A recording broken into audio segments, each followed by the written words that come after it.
Bonjour à tous, vous êtes au bon endroit. Bienvenue dans ce webinaire et on va laisser quelques minutes et on va s'offrir une petite balade en forêt pour laisser le temps aux autres de nous rejoindre. Donc il vous reste quelques instants pour vous prendre une bonne tasse, une petite infusion, vous installer confortablement pour qu'on passe ce temps ensemble.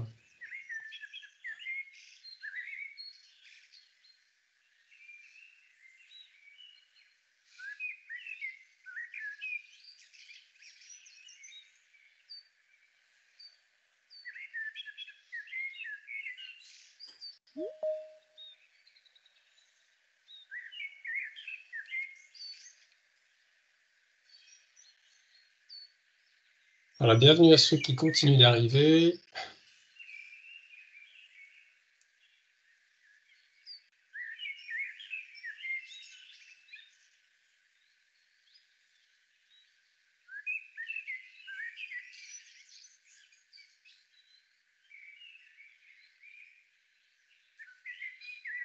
Encore quelques instants.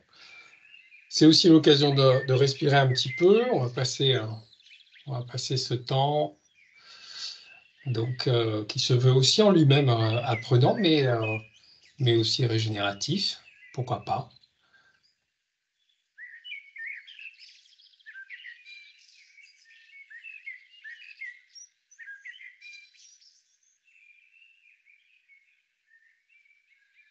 Et donc moi, je suis Romain Cristofini, je travaille au sein de Lumia dans l'équipe. Aux manettes, il y a également Bruno Michel qui est là, et tous les deux, on va, on va orchestrer cet échange qui va nous emmener jusqu'à 18h30. Donc on va couvrir tout ça ensemble en 1 heure. Et je vous propose qu'on démarre. Je vais mettre fin à la forêt. On va se retrouver tous ensemble. Bruno, je ne sais pas si les gens ont leur caméra activée. Normalement, c'est possible. Je revérifie les options. Ouais, ce serait chouette de voir des visages. Voilà, ok, pardon. Effectivement, j'active la caméra. C'était redésactivé. Voilà, donc l'invitation, si vous le souhaitez, c'est d'activer votre caméra. Voilà, c'est de se voir. Ça va être plus sympa. Possible. Voilà. Voilà, n'hésitez pas, on vous invitera à la fermer tout à l'heure, cette caméra, par souci d'énergie, d'économie d'énergie, mais il y a l'idée de passer un temps ensemble, de se relier, de pas être simplement sur quelque chose de descendant, mais d'avoir un vrai temps d'échange. Et je vous propose de démarrer. Donc, je vous souhaite vraiment la bienvenue dans ce webinaire qui vous est proposé par Lumia et par la Convention des entreprises pour le climat.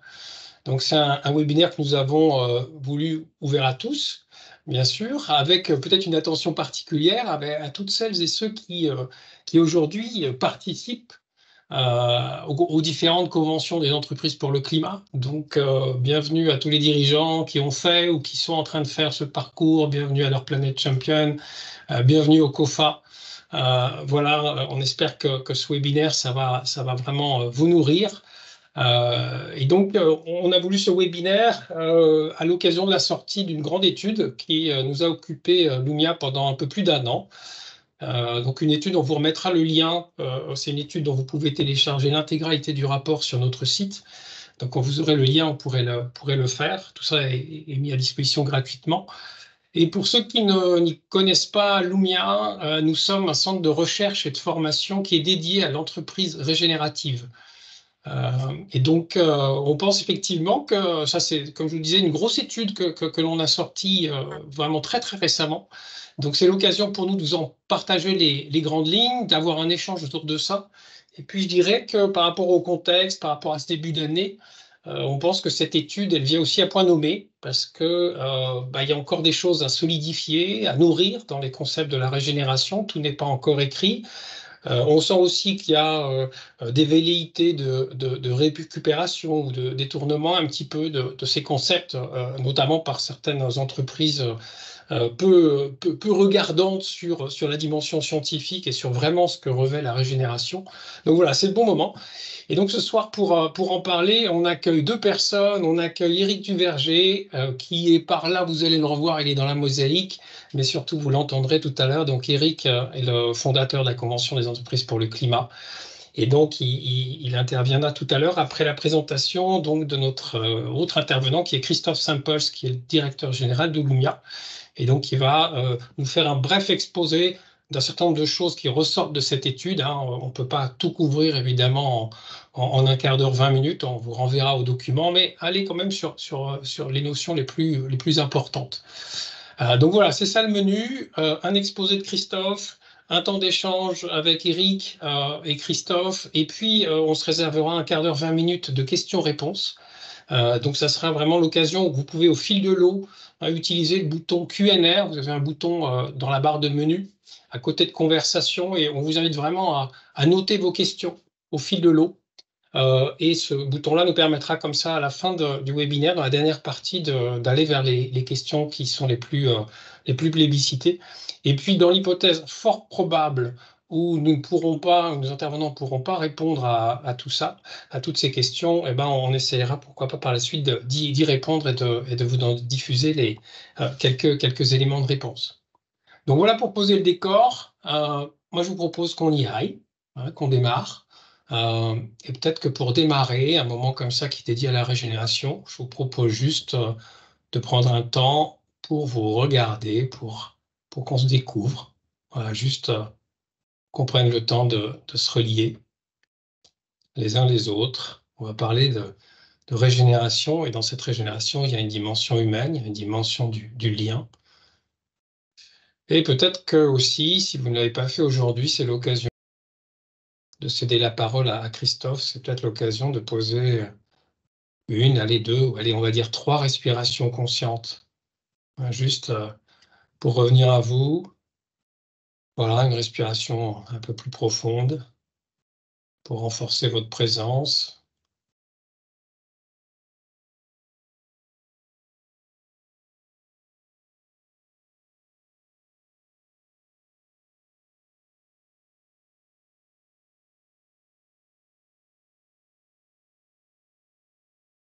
Et puis, je vous invite, si vous en êtes d'accord, à mettre dans le chat, dans la conversation, juste la réponse à ce qui va vous venir. C'est qu'est-ce qui vous amène ce soir, à ce webinaire? S'il y a un mot, une énergie, une intention. Voilà, juste pour à nouveau, qu'on se mette un petit peu en lien ensemble, qu'on voit aussi ce que vous êtes venu chercher. Et mettez ce qui vous amène dans la conversation.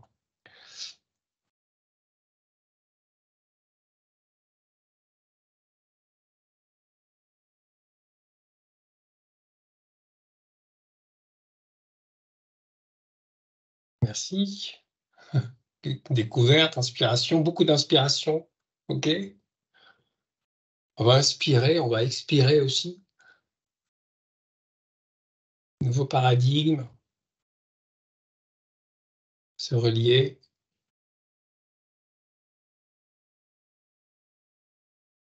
La curiosité, bienvenue à la curiosité. Il y a des fans, visiblement. Éric, Christophe, vous avez des fans aussi. Faites gaffe à vos égos.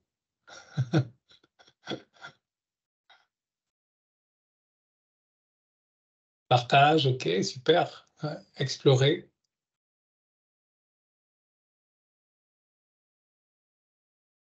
Génial, merci, ça fait beaucoup de choses. Merci de partager ça. Bon, on va essayer de nourrir le maximum de ces appétences-là. Je vous propose qu'on démarre, Christophe.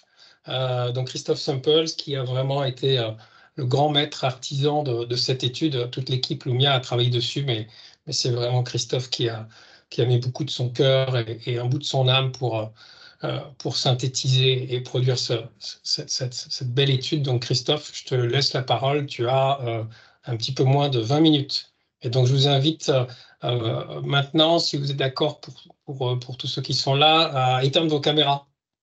Voilà. Je ne sais pas si on vous l'a forcé ou si vous l'avez fait de plein gré, mais en tout cas, merci pour la planète.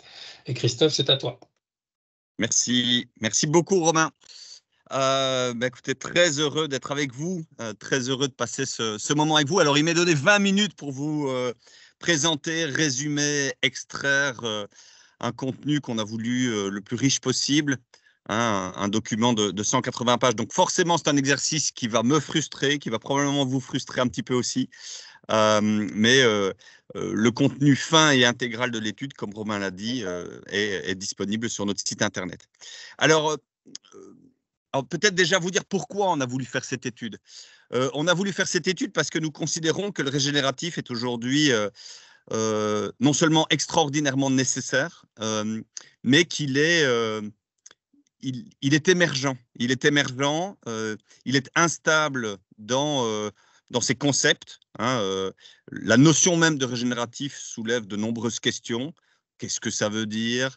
Est-ce que c'est une réalité réellement atteignable? Le cas échéant, comment ça se distingue de démarches d'ores et déjà existantes? Sur quoi ça porte? Qu'est-ce qu'on peut régénérer, etc. Et donc, voilà, cette étude, on a voulu la mener pour apporter une première contribution, une contribution au monde, une contribution à celles et ceux qui, comme vous, s'intéressent à ce sujet, en essayant modestement, mais avec une volonté de rigueur, de faire avancer l'état des connaissances. Alors, qu'est-ce que vous allez trouver dans cette étude? Dans cette étude, vous allez trouver plusieurs choses. Vous allez d'abord trouver un contexte. Et si vous lisez cette étude, je vous invite à ne pas passer ces premières pages. Parce que le régénératif, c'est véritablement une rupture conceptuelle, une rupture paradigmatique forte. Hein. On essaye d'installer pas uniquement une nouvelle boîte à outils, pas uniquement une nouvelle manière de penser, mais c'est vraiment une nouvelle manière d'être au monde en tant qu'individu, d'être au monde en tant qu'organisation, en tant que collectif, en tant qu'humanité. Si on veut pouvoir installer ce nouveau rapport au monde, je crois qu'il faut profondément enraciner la compréhension de ce qui est en train de se jouer ce qui fait émerger ce besoin de régénératif. Et donc, une compréhension fine du contexte qu'on a essayé de rendre la plus claire, la plus pédagogique possible, nous semblait être essentiel. Alors, ce contexte, c'est quoi? C'est les conditions de stabilité du système Terre. Hein, ni plus ni moins. Aujourd'hui, nous jouons avec le feu. Nous menaçons ces conditions d'équilibre du système Terre. Et la conclusion qui s'impose, c'est que nous ne pouvons plus nous contenter de réduire les impacts négatifs que nous faisons peser sur les écosystèmes, les impacts négatifs que nous faisons peser sur la société. Nous devons véritablement entrer dans un rapport de réparation, de restauration, de régénération. Alors, ces mots, réparation, régénération, restauration, voilà un ensemble de concepts qu'on a voulu introduire, présenter, différencier les uns par rapport aux autres et surtout les articuler. On considère que des concepts sont absolument nécessaires pour penser notre rapport au réel, mais qu'ils commencent à prendre une valeur opérationnelle, ils prennent une valeur opératoire dans la manière dont ils s'articulent les uns aux autres. Et donc, comprendre le pourquoi, c'est nécessaire. Comprendre de quoi on parle est absolument indispensable si on veut manier cette régénération, cette ambition régénérative d'une manière qui soit pertinente et réaliste. Alors, il y en a plein des concepts dans l'étude. Hein. Il y a le concept de soutenabilité au sens sustainability, et on va différencier la soutenabilité forte de la soutenabilité faible, sachant que la soutenabilité, le régénératif s'inscrit dans la soutenabilité forte, c'est-à-dire une prédominance des enjeux écologiques sur l'ensemble des autres enjeux. Ça ne veut pas dire que nous nions l'importance des enjeux sociaux, mais ils sont réencastrés dans un schéma de priorité différent. Tout ça est bien expliqué. Alors, bien évidemment, une étude sur la régénération doit commencer par poser le concept de régénération lui-même. Hein. La régénération, on la présente souvent comme étant la capacité à développer des impacts positifs nets sur les écosystèmes, des impacts positifs nets sur la société. Nous, on préfère présenter la régénération comme étant la capacité à créer des conditions permettant aux systèmes vivants desquels nous sommes entièrement dépendants, avec lesquels nous sommes en contact permanent, créer les conditions permettant à ces systèmes vivants d'exprimer leur potentiel. Et on va explorer cette notion de potentiel. Ça veut dire quoi, un potentiel humain? C'est assez intuitif. Ça veut dire quoi, le potentiel d'un collectif humain? C'est assez intuitif. C'est quoi le potentiel d'un écosystème? Le potentiel d'un écosystème, les fonctions écologiques d'un écosystème, les bénéfices qu'un écosystème sain, vitalisé, est capable de rendre à la Terre. Voilà tout un ensemble de concepts qu'on va explorer et on va essayer de différencier la régénération de la restauration. Hein, vous avez peut-être déjà entendu parler de restauration écologique. Hein, on va mettre en place un ensemble d'actions d'ingénierie écologique visant à réparer un milieu qui aurait été dégradé. On a une rivière qui est polluée. On souhaite ramener la rivière à un niveau de qualité qu'on est capable d'objectiver a priori. Et on va mettre en œuvre un ensemble de mesures pour atteindre le résultat que nous avons prédéfini. Ça, c'est de la restauration. La régénération, elle s'inscrit ailleurs. Elle s'inscrit dans la capacité à redonner à la rivière les conditions d'expression de son plein potentiel dans un milieu sain. Ça veut dire quoi? Ça veut dire que la rivière, elle va se comporter dans une direction qui lui est propre. Elle va restaurer des états qui lui sont propres. Et donc, ça invite à une forme de lâcher prise. Donc voilà, on va distinguer la régénération, la restauration, la compensation. On va parler de création continue en la distinguant de la création tout court et de la créativité. Et puis, bien évidemment, on va faire atterrir le concept sur l'entreprise. Concrètement, ça veut dire quoi pour une entreprise que de viser une ambition régénérative? Et à ce titre, on parle souvent d'entreprise régénérative, mais de notre point de vue, il est beaucoup plus pertinent de parler d'entreprise contribuant à la régénération socio-écologique, un peu à l'instar de la contribution à la neutralité carbone planétaire. Une entreprise ne peut pas véritablement se revendiquer neutre en carbone, mais peut davantage s'inscrire dans un mouvement de contribution à la neutralité carbone planétaire. Mais c'est un peu le même esprit pour la régénération. Alors ça, c'est le quoi. Et vous allez voir qu'on a essayé de donner le plus de clarté et d'exemples pour poser ces concepts. Mais je pense que chacun d'entre nous, nous sommes non seulement attachés à comprendre de quoi il ressort quand on parle de régénératif, mais surtout comment ça se met en œuvre. Concrètement, comment on peut y aller. Et donc là, cette étude, elle a essayé de faire un effort pour poser des premières briques, offrant un cadre et des moyens d'opérationnaliser ce concept. Le régénératif, c'est un double mouvement. Hein. Celles et ceux qui m'ont déjà entendu savent que derrière le régénératif, il y a à la fois la capacité à réduire les impacts négatifs de l'activité humaine sur les écosystèmes, sur la société, mais avec une obligation d'aller au seuil incompressible, c'est-à-dire un seuil qui nous permet de réintégrer le droit de tirage des limites planétaires. Mais ce mouvement de réduction des impacts négatifs, il doit se compléter d'un mouvement de génération d'impacts positifs. Et pour l'un ou l'autre mouvement, il va falloir innover, en particulier innover sur son modèle économique. Les modèles économiques construits dans des logiques volumiques, construites dans des logiques du toujours plus, elles-mêmes inscrites dans un rapport de mobilisation de toujours plus de matières premières, de toujours plus d'énergie, font face à une impasse, une impossibilité à penser ce double mouvement. Et donc, il va falloir repenser les configurations de modèles économiques et nous avons identifié dans ce travail, dans ce rapport, un ensemble de points d'appui, tantôt dans le domaine des modèles serviciels avec tous les outils sous-jacents, la manière d'internaliser des externalités, donc des impacts dans le modèle économique, la manière de valoriser des ressources immatérielles, des connaissances, des compétences, des savoir-faire singuliers que vous auriez dans vos entreprises, mais que vous n'arrivez pas forcément à valoriser à leur juste valeur, tant dans leur capacité à créer des résultats, des effets utiles, que dans leur valorisation monétaire.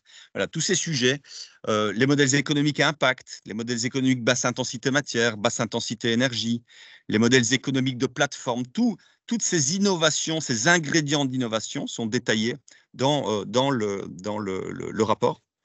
La régénération, c'est d'abord et avant tout une propriété exclusive du vivant non humain en particulier.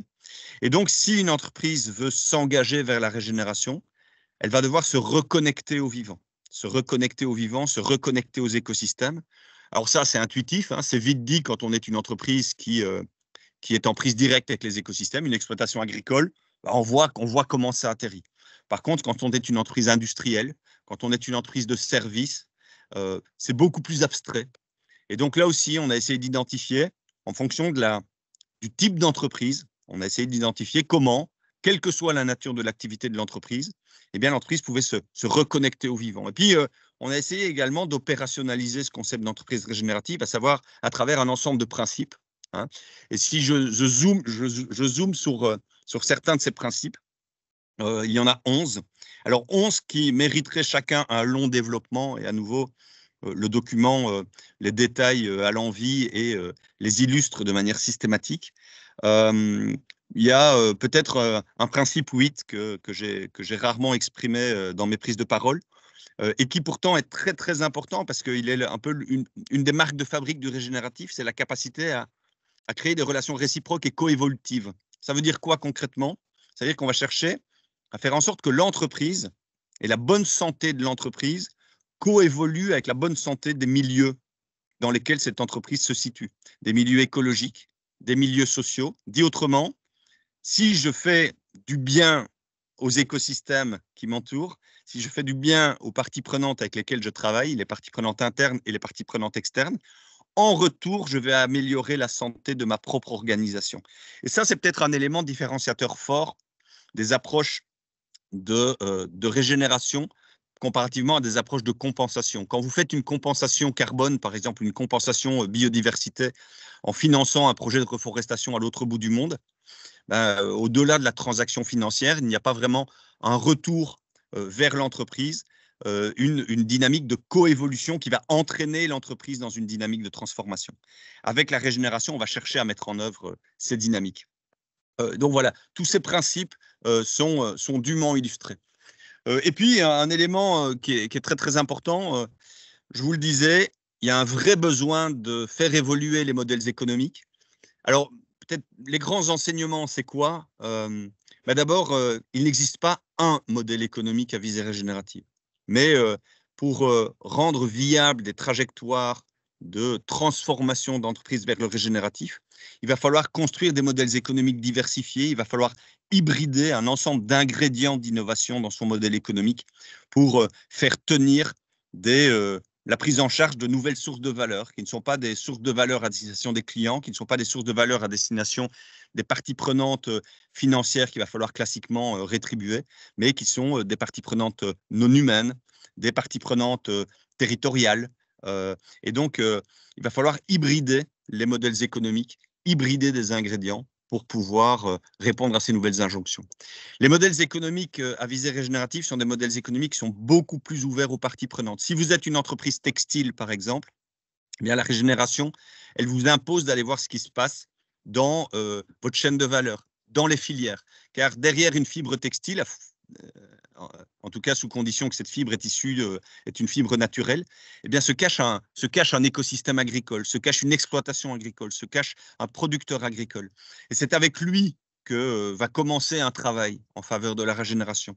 Et donc, ça veut dire quoi? Ça veut dire qu'il va falloir repenser le modèle économique, non plus seulement sur les frontières de l'entreprise, sur son périmètre, mais plus largement sur la filière, sur la chaîne de valeur. Il va falloir, dans toutes les composantes du modèle économique, chercher partout où c'est possible, où nous pouvons nous reconnecter au vivant. Alors, les composantes d'un modèle économique, c'est quoi? C'est la création de la valeur. Qu'est-ce que je crée? À destination de qui? Quels sont les produits, les services, les offres que je mets en marché, les solutions que je mets en marché? Comment ces offres peuvent se reconnecter de près ou de loin aux vivants non humains, aux écosystèmes? C'est la manière dont je veux organiser ma production.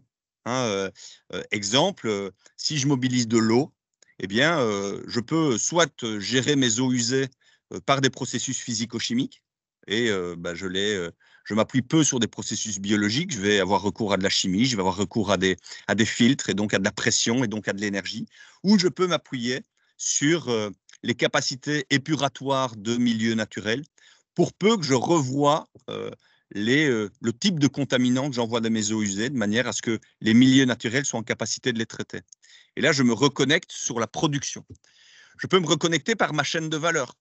Je peux me reconnecter également par ma monétisation, à savoir, est-ce que je suis capable d'intégrer des impacts positifs que je vais faire peser sur les écosystèmes, que je vais générer auprès de mes parties prenantes, dans mon modèle de revenus. Et ça renvoie à une question centrale qui est, mais au regard d'un modèle économique, finalement, qu'est-ce que j'ai intérêt à mettre en œuvre? Qu'est-ce que j'ai intérêt à mettre en œuvre pour piloter ma propre performance d'entreprise? Et donc, on a essayé de faire atterrir une dynamique de performance propre au régénératif. Ça veut dire quoi une dynamique de performance? Ça veut dire, est-ce qu'il est dans l'intérêt de l'entreprise de venir renforcer la biodiversité, de venir renforcer les écosystèmes et les services écosystémiques? Et comment ça reboucle sur sa propre dynamique de performance? Donc ça veut dire quoi? Ça veut dire que ça impose de réinterroger la question monétaire. Réinterroger la question monétaire, réinterroger la manière dont une entreprise va constituer ses flux de revenus. Et on a identifié la question éminemment délicate de la monétisation des impacts positifs sur la nature, la monétisation des impacts positifs sur le vivant, voire même la financiarisation. Partant du constat que la financiarisation de la nature, la financiarisation du vivant fait plutôt partie du problème que de la solution, mais mettant en évidence un ensemble d'instruments qui permettent néanmoins d'essayer de trouver une capacité de valorisation monétaire de ce que nous cherchons à apporter comme bénéfice au milieu naturel et aux parties prenantes. Et puis, il y a une nécessité de reboucler sur l'évaluation. Si vous voulez monétiser quelque chose, forcément, vous devez rendre compte de ce que vous envisagez de monétiser. Donc, vous devez être capable d'évaluer. Alors, bien évidemment, et c'est sans doute ça que vous attendez avec le plus d'impatience, bien évidemment, tout ce que je viens de vous dire là peut vous apparaître exagérément théorique, exagérément conceptuel. On a besoin, en tout cas c'est notre conviction, on a besoin de concepts, on a besoin de méthodes pour penser une action pertinente dans le réel. Mais un exemple vaut mieux que 20 concepts ou 20 grandes théories. Et donc, notre étude, elle donne la part belle aux cas, elle donne la part belle aux exemples. Alors, toutes les entreprises qui sont mentionnées dans l'étude ne sont pas régénératives, elles ne se revendiquent d'ailleurs pas comme ça. En tout cas, beaucoup d'entre elles ne se revendiquent pas comme étant des entreprises régénératives. Néanmoins, toutes mettent en œuvre des pratiques, des innovations, des points de singularité qui peuvent s'apparenter à des pratiques inspirantes, nourrissantes sur le plan de la biodiversité, sur le plan de la régénération des écosystèmes, sur le plan de la régénération sociale. Un exemple que je trouve intéressant, c'est Greenkeeper Africa. Alors, je le prends volontairement parce que c'est un exemple qui vient du continent africain, comme son nom l'indique. Et on a plutôt tendance à regarder dans nos contrées. Or, il y a énormément d'innovations intéressantes qui viennent du continent africain. On en a une autre, le centre Songhai. Alors, Greenkeeper Africa, c'est quoi? C'est une entreprise qui est partie d'un fléau qui touche des grands lacs, frappé d'un fléau qui est la jacinthe d'eau. La jacinthe d'eau, c'est une espèce végétale proliférante qui progressivement colonise l'ensemble de l'espace du milieu aquatique et empêche la pêche, empêche aux populations locales d'aller chercher ces poissons dont ils ont besoin, non seulement pour alimenter une économie locale, mais également pour subvenir à leurs besoins alimentaires. Et donc, les fondateurs de Greenkeeper Africa, ils se sont dit, mais est-ce qu'on sait faire quelque chose d'utile par rapport à cette jacinthe d'eau? Est-ce qu'on est capable d'extraire cette jacinthe et donc, quelque part, de lutter contre sa prolifération tout en donnant une valeur économique à ce produit? Et ils ont été capables d'identifier une super qualité de cette jacinthe d'eau.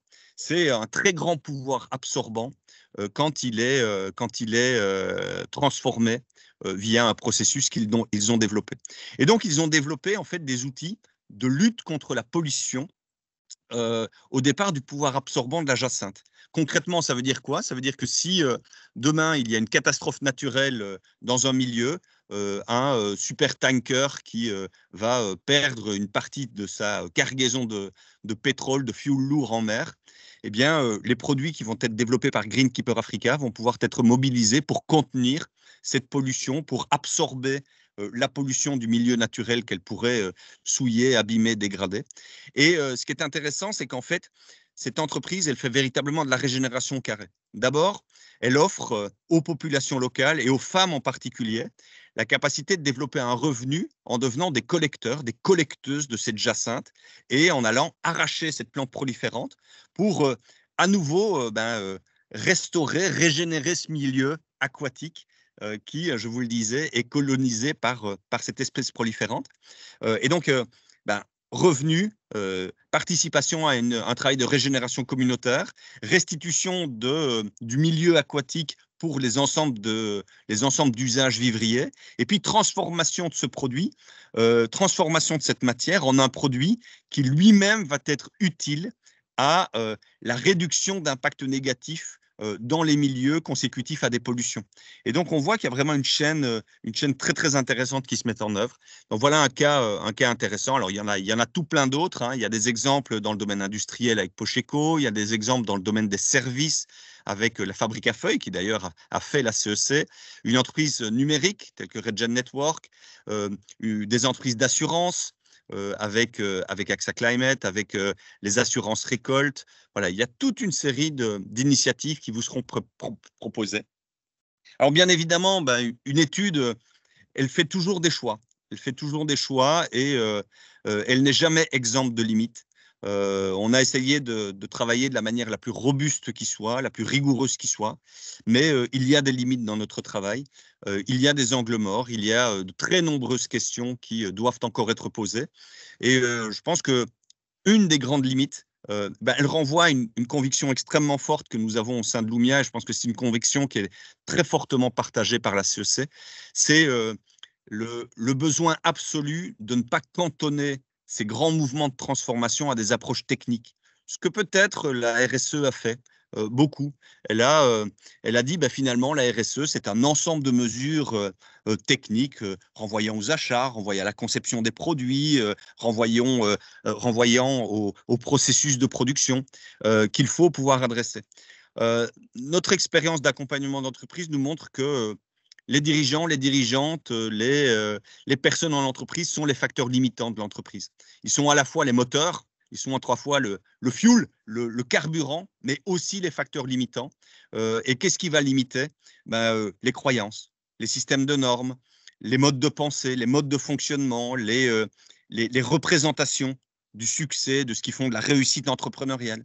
Et si tout ça n'est pas réinterrogé, si nous ne revisitons pas ce qui se joue à l'intérieur de nous-mêmes, si nous ne recréons pas un lien particulier avec toutes les formes de vivants qui nous entourent, si nous ne réintégrons pas une compréhension fine et profonde de l'interdépendance qui nous lie aux milieux desquels nous dépendons tout entièrement, desquels nous sommes même constitués, nous passons peut-être à côté de l'essentiel. Et donc, cette question de la régénération humaine, de la régénération sociale, du leadership régénératif, de la manière dont ce voyage de transformation paradigmatique vient nous questionner au plus profond de nous-mêmes, doit être instruit. On a écrit beaucoup de choses sur le sujet au sein de Lumia, mais on a considéré que voilà, l'encre, elle n'était pas sèche. En tout cas, on n'avait pas atteint ce niveau d'aboutissement que nous-mêmes attendions. Et donc, ça fait partie clairement des projets de recherche sur lesquels nous sommes engagés. Il y a toute une série d'autres travaux à mener, des vrais besoins de recherche complémentaires. J'en profite, et ce sera là-dessus que je vais conclure, pour qu'on puisse engager la discussion avec Eric et avec chacune et chacun d'entre vous. Aujourd'hui, Lumia, c'est d'abord et avant tout un centre de recherche. Vous allez voir que le concept de singularité est un concept important dans la régénération. On va chercher, quand on cherche à ce que un système vivant exprime sa potentialité, on va d'abord interroger sa singularité. Quelle est la valeur singulière qu'il est capable d'apporter au monde? J'ai envie de dire que la valeur singulière que Lumia est capable d'apporter au monde, nous pensons au sein de Lumia qu'elle réside d'abord et avant tout dans la recherche, dans la capacité à contribuer à l'avancée des connaissances et ensuite à rendre ces connaissances accessibles au monde en les mettant dans les communs. C'est notre vocation, c'est là où nous pensons avoir une pierre à apporter à l'édifice, à côté de celles et ceux qui œuvrent à nos côtés, et on est nombreux à œuvrer à ce sujet. On a plein d'études dans les bacs. On a presque 10 études qu'on a envie de lancer, mais on a besoin de moyens pour ça, on a besoin de moyens financiers, on a besoin de moyens techniques, on a besoin de contributions. Et donc, si vous souhaitez en savoir plus sur toutes ces questions qui nous habitent et si vous voulez contribuer, welcome, on a besoin de votre soutien. Si vous allez sur le site de Lumia, et c'est la dernière planche, dans l'espace publication, vous verrez un onglet où vous pourrez télécharger ce travail et l'avoir en intégralité à votre disposition. Je m'arrête là et je vous rends, Romain, Eric, le micro. Merci Christophe, merci à ceux qui commencent à poser des questions. Donc on va utiliser le chat. C'est dense évidemment. Donc, encore une fois, tout ça est beaucoup développé. Plusieurs choses, hein, et merci pour les applaudissements. Et peut-être c'est ça la régénération aussi, hein, c'est donner et recevoir. Eric, tu as la chance avec la CEC et toutes les CEC qui sont en cours j'ai envie d'être aux premières loges. J'ai envie aussi de saluer comment les CEC ont ouvert en fait cette voie vers le régénératif pour les organisations. Ma première question pour toi, ça serait, est-ce que de ton expérience, de ce que vous voyez au sein des CEC, des entreprises qui sont dans ce chemin-là, en quoi cette étude elle va venir contribuer à leur dynamique? Ouais, merci Romain pour la question. Bonsoir à tout le monde. J'ai vu beaucoup de visages tout à l'heure de la CEC, donc ça fait plaisir de se retrouver. J'ai aussi beaucoup de plaisir à t'écouter, Christophe. Tu as ce super pouvoir de donner de l'enthousiasme sur ce sujet qui est éminemment complexe. Je voulais juste rebondir déjà sur l'idée de singularité. C'est vrai qu'on s'est trouvé dans le parcours CEC avec Lumia, qui a cette profondeur en fait sur les analyses, la recherche et finalement la mise en avant conceptuelle. Nous, à la CEC, notre singularité, c'est finalement l'accélération et l'élargissement de la dynamique. Et c'est ça finalement le principal enjeu. Et s'il y a un message pour moi, c'est un peu guerrier, mais on est dans une bataille culturelle. On veut vraiment sortir de notre petite bulle des illuminés du Regen pour que ça devienne finalement on va dire une grande vague. Et c'est là où je vois trois idées forces en fait sur ce qu'apporte cette étude et de manière générale dans la dynamique du mouvement vers le régénératif. C'est autour de 3 mots: clarifier, enthousiasmer et protéger. Pour moi, à la lecture de l'étude, il y a effectivement un niveau qui est franchi au niveau de la clarification. Clarification du contexte, notamment limite planétaire et puis l'ambition de se reconnecter au vivant, mais aussi clarification des principes du Regen et tous ces cas qui permettent de donner plus de visualisation sur à quoi ça ressemble. D'ailleurs, petite parenthèse, j'ai aimé le mot humilité qui est revenu à pas mal d'endroits. Je crois qu'on est tous très humbles par rapport au cheminement qu'on doit faire personnellement et dans les organisations vers le cap régénération. Mais donc voilà, il y a cette valeur pédagogique évidemment qui arrive avec cette étude et qui en appelle d'ailleurs beaucoup d'autres, puisqu'on sait que il faut qu'on soit de plus en plus affûté, qu'on ait de plus en plus d'exemples pour vraiment donner la respectabilité au régénératif. Le deuxième point dans l'étude, et ça c'est une capacité un peu personnelle de Christophe, mais je dirais aussi toute l'équipe de Lumia, c'est d'enthousiasmer.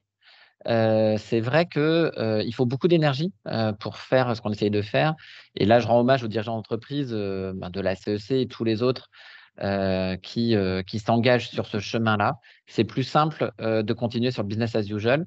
C'est plus risqué quelque part de continuer sur le business as usual, mais faut pas se leurrer, on a beaucoup de vents contraires. Et quand on voit dans l'actualité aujourd'hui, l'écologie, il y a vraiment du green blaming en ce moment. C'est pire que le greenwashing, c'est vraiment le blaming, quoi. C'est-à-dire l'écologie devient responsable finalement des maux de la société, alors que c'est tout le contraire ce qu'on essaye de faire. Donc donner envie, montrer des exemples, enthousiasmer. On sent qu'il y a du souffle dans cette étude. Donc voilà, elle régénère de la motivation en fait quand on est dedans. Et puis le troisième point, là aussi, il faut être, je pense, très lucide. Il faut protéger. Il faut protéger le concept. Il faut protéger même ce mot de régénération. Et là, il y a eu une polémique dans Le Monde, une controverse qui est sortie l'été dernier. Là, il y a 3 jours, il y a un article Novetic sur le sujet. Et effectivement, ça devient un buzzword. Le président de la République l'a même mis dans son tweet de nomination du Premier ministre. Il a mis dans la même phrase « réarmement et régénération de la société française ». Donc, il y a des grandes marques qui sont en train d'utiliser ce terme et quelque part, il faut faire très attention parce qu'on sait qu'on a perdu des années avec la RSE, ce terme RSE qui a été galvaudé avec développement durable, croissance verte, avec un peu une illusion qu'il y aurait voilà, un nouveau concept qui allait sauver le monde.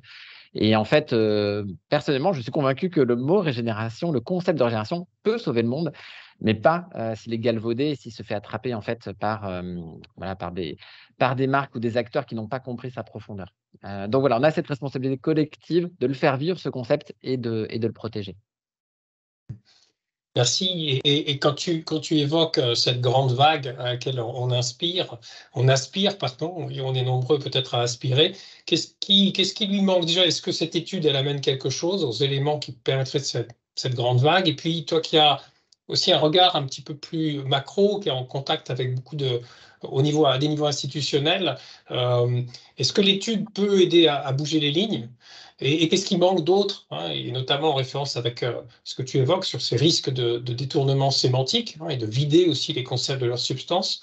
Voilà, comment tu regardes ça de ton point de vue, toi? Je dirais que elle vient à point nommé, cette étude. Et aussi, on a eu une autre étude qui est parue avec l'aide de la BPI, de Valérie Brunel, Sarah Dubreuil, qui était au mois d'octobre. On a aussi toute une série en fait d'événements, d'exemples, de recherches, d'approfondissement de cas d'entreprise qu'on fait ressortir nous aussi dans la CEC, d'entreprises de la CEC qui communiquent. Donc en fait, faut qu'on envisage une vague en fait bien organisée de communication pour donner de la profondeur et de la substance en fait à l'économie régénérative ou la visée régénérative. Donc ça, c'est vraiment un plan continu. Cette étude, c'est un marqueur de plus qu'il faut envisager dans une vague. Et c'est mon deuxième point. On se rend compte et on est ensemble, beaucoup de mouvements, et je sais qu'il y en a là aujourd'hui, autour de ce qu'on appelle Regen écosystème. Donc, de faire écosystème aussi de tous ceux qui sont dans cette aventure d'émergence. Et là, c'est hyper important parce que pour faire bouger les lignes, notamment au niveau institutionnel, il faut qu'on montre qu'on est fort, qu'on ne soit pas en désunion et à se tirer dans les pattes ou finalement se contredire les uns les autres. Et petit à petit, on fait émerger le mot. C'est déjà une grande victoire, hein, parce qu'il y a 3-4 ans, c'était très confidentiel. Donc, il émerge. On va peut-être se réjouir de ça. Mais il faut vraiment qu'il y ait ce deuxième mouvement de cadrage et aussi des exemples, plein d'exemples qui viennent. Et là, c'est ma troisième idée, vraiment, ou peut-être appel. C'est vraiment l'idée de porte-drapeau. On a besoin de porte-drapeau. Et là, c'est pas nous, hein. Nous, on est juste finalement des porte-paroles. Mais on a besoin de porte-drapeau, de dirigeants d'entreprise qui sont engagés, qui vont en fait expliquer ce qu'ils vivent, les freins qu'ils rencontrent, avec beaucoup d'humilité, aussi très concrètement à quoi ça ressemble. Et c'est vrai qu'on a eu des prises de parole récemment sur BFM, par exemple. Sophie de Mustela, elle est sur BFM, elle s'est fait fortement challenger par les journalistes qui n'ont pas trop compris encore tous les concepts, mais elle les a bien retournés. Et en fait, on a plein d'autres exemples. Il y a Arnaud de Tikamoon qui est passé dans les Échos récemment. Et puis, il y a vraiment plein d'autres exemples aussi en local, grâce au CEC territorial aussi. Donc voilà, en fait, on veut une multiplication de porte-drapeaux. Et petit à petit, les gens, les critiques vont se rendre compte, ah mais en fait c'est ça, et on va faire émerger dans l'air du temps en fait ce nouveau concept. Donc voilà, moi je pense qu'il faut vraiment voir ça dans le temps long, 2-3 ans.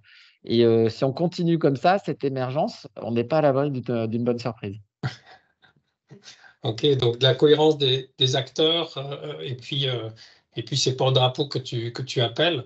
Christophe, sens-toi libre aussi de donner ton point de vue sur ça. Je pense qu'il y a une préoccupation aujourd'hui de tous les gens qui sont attirés par la régénération, qui est effectivement qu'elle tienne ses promesses, qu'il y ait quelque chose qui prenne de l'ampleur, et surtout qu'on aille, ce qu'évoquait Christophe, vraiment dans toute le plein potentiel de ce paradigme-là, qui est peut-être la seule voie ou une des seules voies qui nous reste. Peut-être une dernière question pour toi, Eric, et puis après on prend les questions. Bruno, je te laisserai peut-être sélectionner les questions pour Eric et Christophe. Qu'est-ce qui manque encore pour toi, Eric, pour accélérer? Est-ce qu'il y aurait quelque chose encore qui manquerait au-delà de ces porte-drapeaux, de cette cohérence, ou est-ce que tu vois aussi des résistances? Je vais répondre vite à cette question. Je réfléchis à ces ingrédients qui nous manquent pour qu'on ait le temps de questions-réponses, et on a envie de se faire challenger par tout le monde. Je crois que on est vraiment sur une approche systémique. Donc, qu'est-ce qui nous manque? Il nous manque un système qui nous mette du vent dans les voiles. Je pense là au niveau des normes comptables, par exemple, il y a quelque chose qui arrive avec la CSRD, donc ça va quand même aider, hein, parce que c'est aussi sur un changement de paradigme, ça va nous aider, cette nouvelle grille sur la compta. Il me semble aussi au niveau du normatif, secteur par secteur, là, il faut que ça devienne très concret, mais on a quand même besoin qu'il y ait une petite accélération au niveau du gouvernement, du législateur, pour mettre des cales dans certains domaines. Je ne vais pas rentrer dans le débat sur l'agriculture et autres, mais on sent à certains endroits que voilà, ça manque de vent dans les voiles, je dirais, au niveau du système, pour que les porte-drapeaux, justement, soient encouragés. L'autre point, ce qui manque, mais Christophe en a parlé, c'est qu'en fait, au-delà des concepts, et ça, on est très chaud sur le sujet dans la CEC, c'est de mettre du cœur. Finalement, il faut mettre du cœur à l'ouvrage et c'est aussi un nouveau mode de leadership. Ce que ça nous manque, je ne pense pas que dans cette assemblée, ça nous manque, mais ça nous manque peut-être de donner envie et que voilà, on ait une amplification de cette ouverture, de ce leadership par le cœur, par voilà, ce supplément d'âme qu'il faut pour réussir l'aventure. Et le troisième point, c'est ce qui me venait, hein, c'est au niveau d'un système de valeurs. Et là, c'est encore plus loin que l'économie, mais c'est vrai que c'est un peu le rapport à l'argent. C'est le concept américain de greed. C'est vrai qu'on a quand même 70 ans là, d'un rapport à l'argent, à l'accumulation. Et là, ce qu'on pose, c'est quand même aussi une valeur de sobriété ou de retenue par rapport à l'accumulation, notamment au niveau de l'argent. Et donc, c'est le concept là aussi anglais de sufficiency. Qu'est-ce qui est suffisant finalement pour avancer, chacun de nous, pour vivre, pour nos entreprises, de fonctionner sans vouloir toujours grandir et avoir cet appât d'accaparer en fait plus de ressources. Et là, ça, c'est un changement, c'est plus fort que nous, hein, c'est un système de valeurs. Mais s'il y a ça qui se produit au niveau sociétal, c'est sûr que ça va nous donner du vent dans les voiles. Ok, merci. J'aimerais peut-être juste en résonance sur ce dernier point, faire un lien là aussi avec un contenu alors qu'on a soulevé, mais sur lequel on a peu tiré dans l'étude. Ce sont des travaux qu'on appelle les travaux de la théorie de la viabilité. Et aujourd'hui, beaucoup d'entrepreneurs, beaucoup de dirigeants ont tendance à considérer que leur succès, leur qualité de dirigeant repose sur leur capacité à développer leur structure à travers de la croissance et toujours de la croissance. La théorie de la viabilité, elle pose une alternative. Elle dit dans un système multi-contraint, et aujourd'hui nous sommes de plus en plus contraints, comment est-ce qu'on crée de la valeur étendue en maintenant des conditions de viabilité fortes? C'est-à-dire comment on intègre dans notre périmètre de valeur étendue des co-bénéfices vers des parties prenantes toujours plus nombreuses, vers les territoires dans lesquels nous sommes implantés, vers les territoires où nos bassins de consommation sont intégrés, vers les écosystèmes naturels, en maintenant des impératifs de viabilité. C'est-à-dire qu'on reste dans une dynamique de progrès, mais qui ne s'évalue plus uniquement à l'aune de la question de l'accumulation financière au détriment des autres critères, mais à l'aune de la capacité à plutôt faire grandir les co-bénéfices non monétaires en maintenant des conditions de viabilité. Et c'est une inversion qui est très stimulante sur un plan intellectuel, qui peut être extrêmement challengeante et mobilisatrice parce que pourvoyeuse de sens, d'envie, d'énergie, et qui bien évidemment maintient au cœur les impératifs économiques qui font que l'édifice tient. Voilà, c'est un fil. Je pourrais dire plein d'autres choses, mais j'en reste là pour permettre aux uns et aux autres d'interagir. Est-ce qu'on va prendre maintenant un certain nombre de questions au maximum? Donc, je demanderai à nos intervenants de répondre de façon aussi laser et concise que possible. Bruno, est-ce que tu veux peut-être ouvrir le bal des questions? Oui, bonsoir tout le monde. Du coup, alors j'ai identifié peut-être 3 questions qui ont l'air un peu structurantes. Une première question qui est comment on fait pour évaluer? Est-ce qu'on a des outils pour mesurer les impacts et démontrer que les impacts positifs sont supérieurs aux impacts négatifs? Ça, c'est la première question sur la mesure, l'évaluation.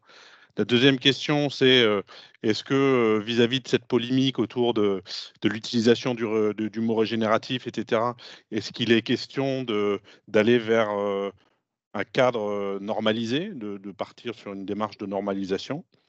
Et troisième question qui me semblait intéressante, et je suis désolé, on ne peut pas toutes les prendre, mais une question sur comment on fait quelque part pour aligner les intérêts dans l'entreprise et embarquer les équipes, managers, collaborateurs, pour que tout le monde, on va dire que ce cap régénératif soit désirable. Voilà. Peut-être la première question sur la mesure qui revient effectivement. Est-ce qu'on peut mesurer impact positif, impact négatif, ce qui est matière à objectiver? Qu'est-ce qu'il reste encore à faire? Alors, la question de l'évaluation, je le disais, est une question absolument centrale. Aujourd'hui, on a énormément de points d'appui. Le carbone, ça se mesure très bien aujourd'hui, mais ça, j'ai envie de dire que c'est une pratique qui est installée, non généralisée, mais installée et méthodologiquement robuste. Le changement d'affectation des sols est quelque chose qui se mesure facilement aussi.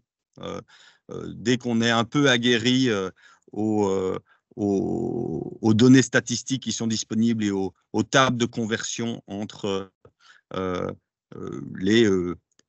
certaines productions et les surfaces nécessaires pour les mobiliser, c'est quelque chose qui est relativement bien documenté. Idem pour le stress hydrique. Donc, on a quand même pas mal de points d'appui aujourd'hui pour rendre compte de la nature des impacts. La question qui est centrale et qui est au cœur du REGEN, c'est la question de la biodiversité. La biodiversité reste aujourd'hui le parent pauvre en termes d'évaluation. Alors, il y a plein d'outils, des outils qui sont relativement sophistiqués pour certains, qui sont plus simples mais moins précis que pour d'autres. Nous, on a une conviction au sein de Lumia, c'est que vouloir mesurer la biodiversité mène presque à une forme d'impasse de par la nature diversifiée de la biodiversité, et qu'il vaut mieux essayer de l'appréhender par les services écosystémiques, sachant que si on arrive à développer, soutenir les services écosystémiques de régulation et de soutien, bah c'est ce qui, leur nom le suggère, soutient et régule l'ensemble du vivant non humain et du vivant humain. Et cela, aujourd'hui, on commence à développer des méthodologies pour pouvoir les évaluer. Donc, la question évaluative, elle a quand même beaucoup progressé. Je pense que le vrai sujet, c'est la volonté de donner à voir dans une approche systémique les impacts qui sont les siens. C'est peut-être d'agir d'abord dans le réel en essayant de défricher dans le réel la capacité à faire bouger en fait les zones d'impact de l'entreprise, et ensuite d'essayer de rendre visibles certaines de ces manifestations.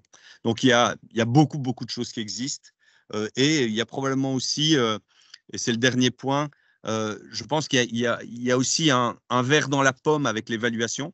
Vous connaissez peut-être Peter Drucker, hein, ce grand gourou souvent considéré comme le père du management. Et il a dit un jour, et je pense qu'il a fait plus de tort que de bien lorsqu'il a dit ça, que tout ce qui n'était pas mesuré ne pouvait pas être amélioré et piloté.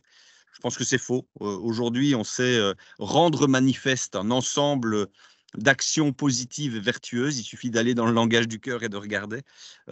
Et en fait, on peut piloter et on peut améliorer énormément de choses sans avoir forcément besoin de les mesurer, mais en étant attentif aux signaux de manifestation que ces actions vont engendrer.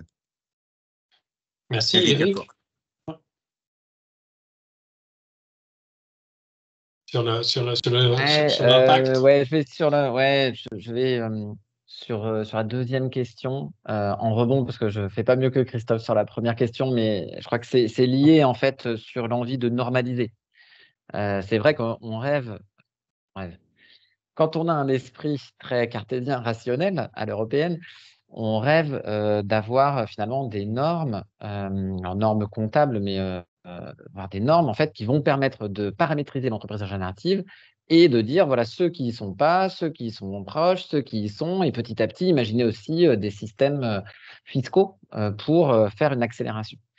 Donc, on regarde ce sujet. Je mentionnais tout à l'heure un collectif dans lequel s'inscrit l'UMIA, mais aussi la Permis Entreprise, l'Institut des futurs souhaitables, et l'économie symbiotique avec Isabelle Delannoy, AXA Climate aussi. Donc, on a une démarche avec l'AFNOR sur justement une possibilité de normalisation. On va voir ce qui est faisable et s'il y a des choses qui sont faisables, comme c'est systémique, il faudra essayer de le faire.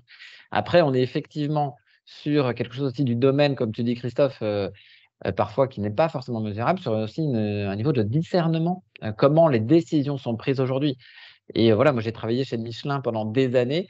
Il y a des sujets sur lesquels il n'y aura pas de paramètres comptables, mais comment on traite le caoutchouc naturel, les plantations, l'économie circulaire, franchement, avec du discernement dans l'entreprise, on sait ce qu'il faudrait faire. On le sait. Et donc, c'est là aussi où il faut compter sur un shift pour une accélération. Donc, normaliser, oui, au maximum. Si on peut mettre des cales, on le fera. Mais ce qui va évoluer, c'est la question du discernement. Et je voulais rebondir, comme on n'a pas forcément énormément de temps, et puis il y a sans doute d'autres questions. Aussi, j'aime beaucoup la troisième question, qui est l'embarquement des équipes. Alors là aussi, ça mériterait un webinaire dédié. Embarquer, et puis la question c'est aussi comment aligner en fait, c'est-à-dire aligner les intérêts visiblement des salariés, les intérêts des managers, des dirigeants. Et les parties prenantes. Là, moi, je donnerai un exemple. On était la semaine dernière avec notre comité d'orientation de la CEC. Donc, on a 4 dirigeants alumni qui sont dedans. Et il y avait Christophe Martin, le DG de Renault Trucks, qui était là, qui a une feuille de route ambitieuse, notamment par la sortie d'une logique purement volumique.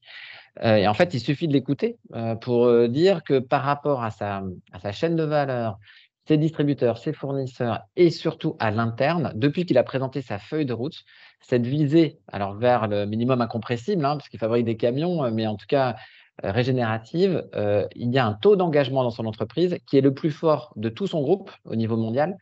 Et lui, il sent que le climat a changé, le climat, je dirais, social dans son entreprise vis-à-vis des parties prenantes, notamment les syndicats, depuis qu'il a présenté cette feuille de route. Donc, il y a un engouement sur l'envie justement de se mettre en position de régénération, même dans une entreprise qui fabrique des camions. Et ça, on a plein d'autres exemples. C'est ça, je venais aussi sur l'aspect enthousiasmant. Si on arrive à embarquer l'équipage, à ce moment-là, les forces se libèrent et on est dans une relation d'entreprise complètement différente. Donc, dans ce que tu dis, il y a un petit peu l'idée que, en fait, on peut imaginer que peut-être des collaborateurs, par exemple, vont s'opposer à la démarche ou d'autres parties prenantes, mais finalement, ce n'est pas nécessairement le cas et qu'aujourd'hui, il y a une convergence et qu'en tout cas, il y a une puissance d'engagement derrière le régénératif. Christophe, tu veux intervenir sur le sujet ? Oui, peut-être sur la dernière question, très en phase avec tout ce que Eric vient de mentionner, je dirais qu'il y a un point également qui me semble relever du modèle économique. J'évoquais ce concept un peu barbare et jargonneux de dynamique de performance. La dynamique de performance, alors j'ai vu que certains dans le chat jouaient sur le mot performance, est-ce que ce n'est pas un mot du passé la dynamique de performance, en tout cas, elle renvoie à quoi? Elle renvoie à ce que l'entreprise a intérêt implicitement ou explicitement à faire pour accroître sa rentabilité et ou son chiffre d'affaires. La dynamique de performance porte en elle une capacité de désalignement ou d'alignement d'intérêts. Quand vous êtes dans des modèles économiques volumiques, agressifs, à bas prix, avec une obligation de minimiser les coûts de production, de maximiser le prix au regard de vos segments cibles, etc., vous êtes de facto enfermé dans un rapport de divergence d'intérêts avec vos parties prenantes, où c'est le rapport de force qui va régir la nature des relations. Et donc, le code génétique du modèle économique va déterminer la capacité à intégrer de l'alignement ou du désalignement d'intérêts. Quand vous avez des modèles économiques serviciels, vous réalignez certains intérêts, par exemple l'intérêt tant recherché par le fabricant que par le client d'optimiser la durée de vie d'un produit, d'allonger au maximum la durée de vie d'un produit. C'est inscrit dans le code génétique du modèle économique. Et donc, je pense que derrière cette question de l'alignement des intérêts, nous, on en fait un des outils de diagnostic d'un modèle éco. C'est-à-dire, aujourd'hui, dans sa configuration actuelle, est-ce que ce qui est bon pour accroître votre rentabilité va dans le sens de l'intérêt du client, va dans le sens de l'intérêt du fournisseur, va dans le sens des acteurs de votre chaîne de valeur, ou est-ce que ça contribue à exercer sur ces parties prenantes des pressions particulières? Et si vous vous posez cette question, vous allez voir que 9 fois sur 10, c'est plutôt la deuxième catégorie qui prévaut par rapport à la première. Et donc, ça aussi, c'est des outils de discernement au service d'un modèle économique qui doit, dans sa configuration, dans sa réinvention et dans sa transformation, évoluer dans un sens qui fasse en sorte, j'évoquais ce terme de coévolution, qui va dans le sens de ce qui est bon pour moi est bon pour les parties prenantes qui m'entourent, en ce compris les parties prenantes non humaines. Et là, on a vraiment touché quelque chose d'essentiel. Merci. Comme on arrive au bout de notre webinaire et qu'on a aussi tous, je crois, un enjeu qui consiste à respecter nos rythmes, on va conclure doucement notre séminaire parce que c'est entraîné vers des heures trop tardives. Et j'avais envie de vous poser peut-être une dernière question à tous les deux, s'il y avait voilà, un petit mot de conclusion, un élan, un message que vous auriez envie de faire passer aussi pour peut-être soutenir. Hein. C'est pas facile de s'engager aujourd'hui dans cette régénération, comme tu le disais, Eric, il y a beaucoup de vents contraires. Voilà, qu'est-ce qui peut-être vous fait tenir d'ailleurs? Voilà, ça pourrait être la question, vous, à titre personnel. Qu'est-ce qui vous donne l'énergie d'aller dans cette direction-là et de tenir votre cap? En une ou deux phrases, hein, rapidement. Vas-y, Christophe, à toi l'honneur. Alors, moi, ce qui me fait tenir, ou en tout cas ce qui me met du vent dans les voiles, et je préfère ce terme, ce qui me met du vent dans les voiles, c'est d'abord cet émerveillement qui est le mien lorsque je contemple la dynamique du vivant. Quand je contemple l'extraordinaire vitalité des écosystèmes quand on leur en donne la capacité. Je suis un amoureux du monde qui m'entoure et mon métier, notre métier à Lumia, c'est d'œuvrer pour mettre de la vitalité là où la vitalité a tendance à déserter les milieux, à déserter les communautés humaines. Donc, on est des personnes au service du vivant. Je veux dire, c'est une mission extraordinaire. Enfin, on peut être que enthousiaste par rapport à ça. J'ai réussi le truc a priori inconciliable de... J'ose dire que je suis un passionné des modèles économiques, et ça fait souvent sourire Eric. Je suis un passionné des modèles économiques, qui est un sujet quand même un peu aride, qui fait rêver peu de gens. Et j'ai réussi à mettre ça au service de la vie, au service du vivant. Donc voilà, j'ai l'impression que je suis quand même un privilégié là où je suis. Alors je suis lucide, j'ai les pieds sur terre. Comme tout le monde, parfois je suis fatigué, je suis découragé, je suis morose, parfois l'éco-anxiété me guette, mais c'est l'action et l'amour de la vie et me mettre au service de l'élan de vie qui me met en joie tous les jours que Dieu fait. Eric. Je dirais c'est l'amitié. L'amitié qu'on peut avoir en fait dans les relations humaines, dans notre écosystème, aussi dans toute la dynamique. Et là, je parle au nom de la CEC, je parle de tous les alliés qu'on peut rencontrer, les dirigeants, nos participants, on dit toujours nos participants du talent. Et on se nourrit beaucoup de ces retours. Et donc voilà, moi c'est plutôt ces relations humaines, la magie de l'humain, des intelligences qui se combinent et de ces liens qui se tissent, qu'on a là ce soir, même si c'était très virtuel. Mais moi je sens les cœurs qui se relient et donc voilà, cette amitié, on peut se ressourcer. Et voilà, notre vague elle monte. On ne sait pas si on se rapproche de point de bascule, mais en tout cas on peut se dire qu'elle monte, on peut se réjouir de ça. Et les vents contraires, c'est sûr qu'il y en a plein. Mais voilà, revenons à la source et soyons en confiance les uns avec les autres. Ben on va se conclure sur ces mots. J'ai envie de vous remercier tous les deux. J'ai aussi vraiment envie de remercier vous tous là qui vous êtes connectés. On est plus de 150. Je vous propose de rallumer vos caméras si vous le souhaitez pour qu'on finisse justement par du lien. Voilà, le plaisir d'avoir juste peut-être partagé un temps ensemble qui était peut-être apprenant, qui était peut-être énergisant, mais peut-être aussi juste être heureux d'être ensemble, voilà, parfois, ça fait du bien de se compter aussi. Ça fait du bien d'aller boire à la même source pour repartir dans nos aventures respectives. Donc, merci d'avoir été présent.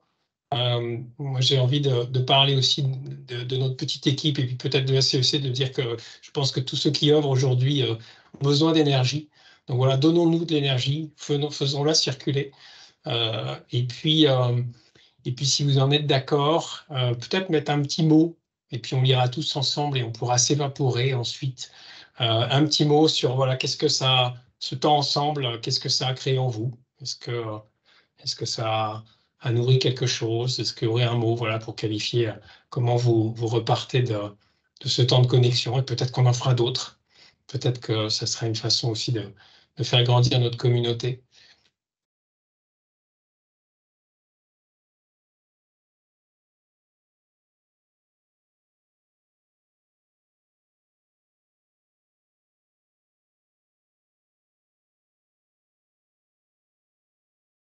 Merci tout le monde. Merci. Et on peut finir tout ça, et merci pour les mots, continuez à les lire, et ils sont porteurs de vie aussi. Et vous pouvez ouvrir vos micros aussi, on peut finir dans une belle cacophonie, si c'est possible d'ouvrir vos micros. Allez-y, n'hésitez pas. Je ne sais pas si Bruno avait prévu ça, mais c'est tellement bien aussi de se dire que ça peut être un peu le bazar, juste parce que c'est la vie, que ça foisonne.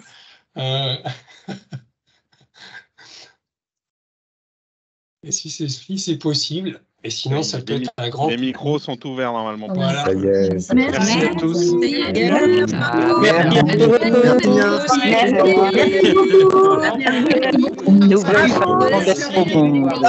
Merci beaucoup. Ciao, ciao. Bonne soirée. Bonne soirée à tous. Merci, au revoir. Au revoir. Au revoir. Bonne soirée. Bonne soirée. Bonne soirée à tous.